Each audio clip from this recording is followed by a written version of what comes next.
E onde está o limite da lei e da fé? E eu digo isso por quê? Porque uma carta psicografada foi utilizada como prova num processo e ela foi aceita tanto pelo juiz como pelo Tribunal de Justiça do Estado do Mato Grosso. Vamos entender melhor essa história e saber como que isso aconteceu. Durante a investigação, policiais colheram depoimentos de uma testemunha que teria atuado como médium e psicografado informações transmitidas pela vítima fatal.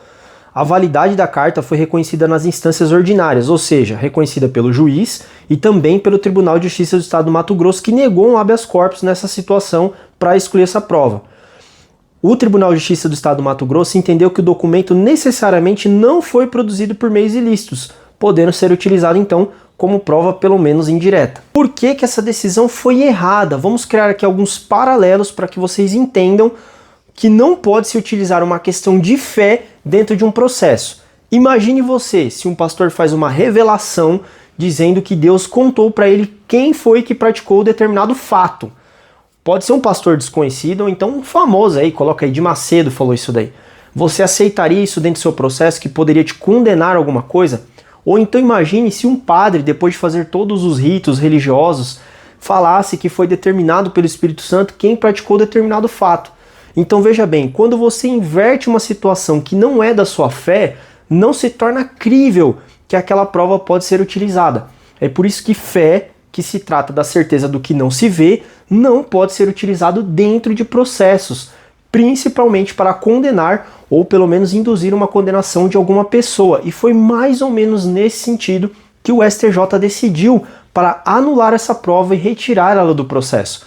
O STJ entendeu que não dava para confrontar aquelas informações, que apesar de ser uma manifestação de fé, que algumas pessoas possam acreditar ou não, e que existe todo um debate filosófico por detrás da vida após a morte, não teria como ser confirmado se necessariamente aquela carta é verdadeira ou não. Não tinha como fazer esse paralelo, porque justamente envolve uma questão de fé, de espiritualidade. Agora o questionamento máximo que eu faço é: aonde é que essa justiça vai parar? Como que pode o Ministério Público ter utilizado essa prova para poder fazer a acusação dele, o juiz ter aceito e o tribunal ter aceito? Apenas em terceira instância é que a questão foi totalmente revisada. Veja bem, aqui não se trata de desdenhar da fé de ninguém. Eu mesmo sou cristão, mas eu não acredito que uma revelação de um pastor ou de um padre deva ser utilizado como prova em um processo, apesar de eu ter fé máxima em Cristo. Entendeu como é que é a situação? O paralelo é o mesmo. Ainda que você tenha fé, que você acredite em poderes médiums, de médiuns, mediúnico ainda, que você tenha esse viés, você não pode achar crível que isso seja utilizado. Por quê? Porque nós estamos em uma sociedade em conflito.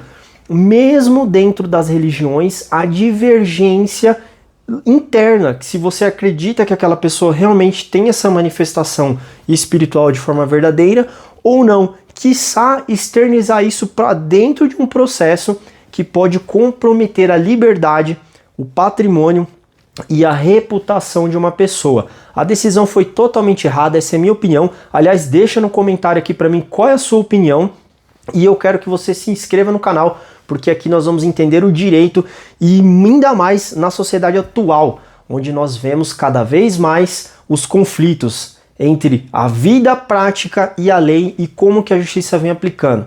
É isso aí, pessoal. Curte e compartilha esse vídeo para que mais pessoas saibam que sim, isso aconteceu, mas graças a Deus essa questão foi revista.